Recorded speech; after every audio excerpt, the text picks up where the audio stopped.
Okay, so it's just a bit of a warning. What I'm going to talk about now is my cancer and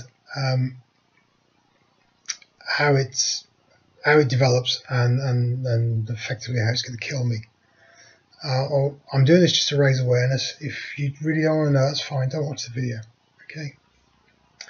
So what I've got is pancreatic cancer. Now there are two types of pancreatic cancer. One I believe they can do something about, and then the one that I've got, which they can't do anything about, or more or less they can't. It's inoperable and incurable. Now the problem with this one is, I can't really point, but your pancreas is about here and the cancer's up at the top end here. The problem with this one, it's like ovarian cancer in that it gives no signals. So those are the two worst you can get in terms of being able to do a lot about it, because you get no warnings, there's no signals, there's no feeling tired, no symptoms. So in my case, what happened, I got pancreatic cancer. Who knows how long it's been there, and it's just grown. Now what happens then is it grows to a size that it spits out cancer seeds, and they settle and produce secondary cancer. So excuse me,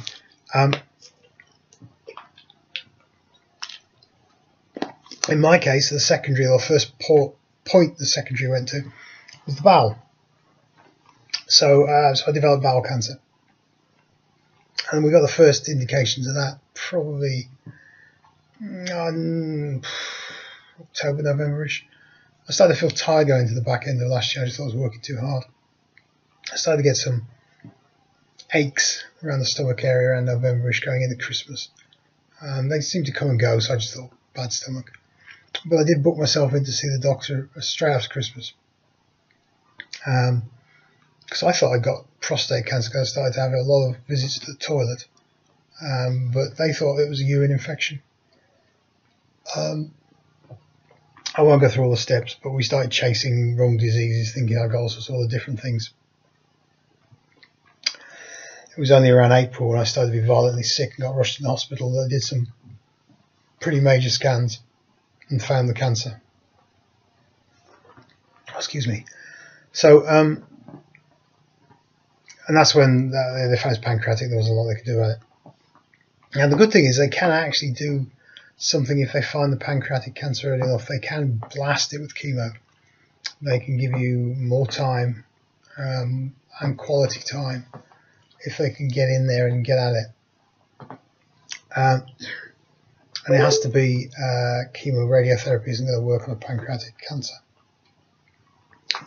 My problem is with chemo, it has to be a holistic treatment. It has to get all around the body. You can't localize chemo. If you localize chemo, you'll kill somebody because it's poison, and you'll poison them because it can't flush around the body and do what it needs to do.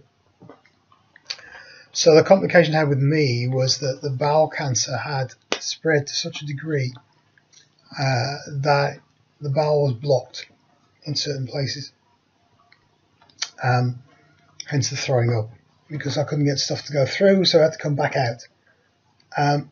So the only way they could go down the route of chemo was to unblock the bowel, and that's where the complication started, because the scans showed that it was going to be a tricky operation, and we got to the point where the only way they'd know if they could do it would be to operate, and if they went in and realised they couldn't do it because of the state that the guts were in, which they seemed to be indicating was probably where we were going to go, then I was practically going to be in hospital for the rest of my life, tubes and God knows what, and perhaps more operations, and it wasn't the way I wanted to go. So that's the way we decided to go down the let's go home. And you can see I'm having a great quality of life. I'd much rather this than be all tubed up. So how's it going to end? Basically, I'm getting less nutrients. The guts are just closing down. They're just the cancer spreading. Less is getting through. Less is being absorbed. It means I'm getting weaker.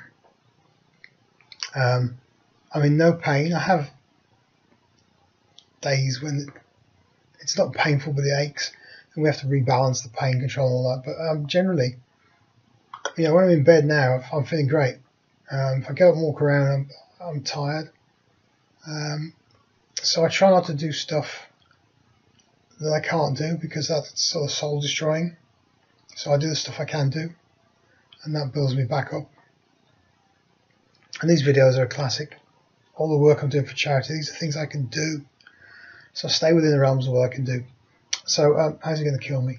Well, basically, I'm just going to get weaker and weaker because I can't take nutrients on board.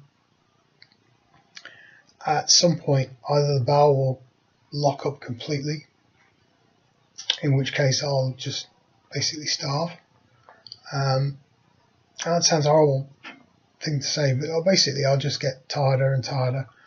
They'll slowly increase the morphine to keep the pain at bay, and I'll just sleep, and I'll just drift, and that'll be it.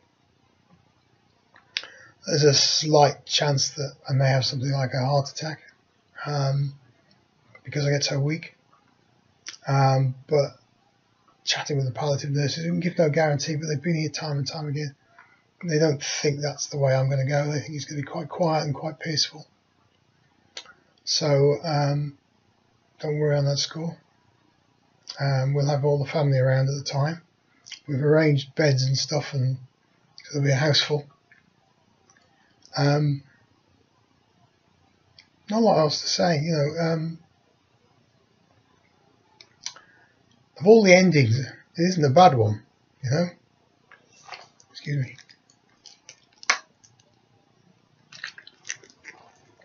So again, my luck's held out, what a blessing.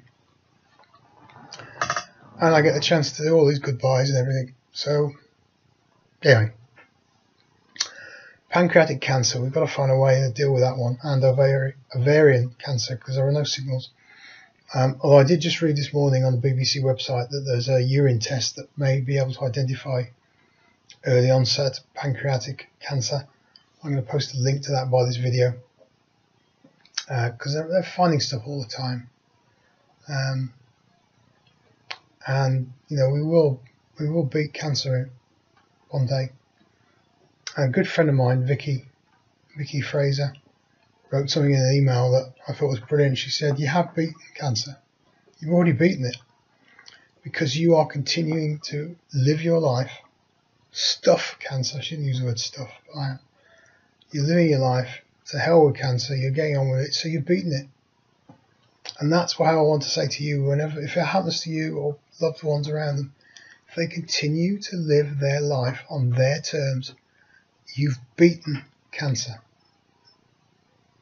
Okay, so there you go. You know what's going on with me. You know how it's going to probably end. Just stick with me, and don't worry if I'm looking tireder and tireder when I do these videos. I am getting tireder and tireder, but I love doing them, and I am spending good quality time with Barbara. I'm doing these in the early hours of the morning. She's fast asleep upstairs, bless her. She has to come down, feed the cats, make me a cup of tea, and go straight back to bed. So this is not eating into our quality time in any shape or form. That's sacrosanct to me. Bless you all, and see you in the next video update.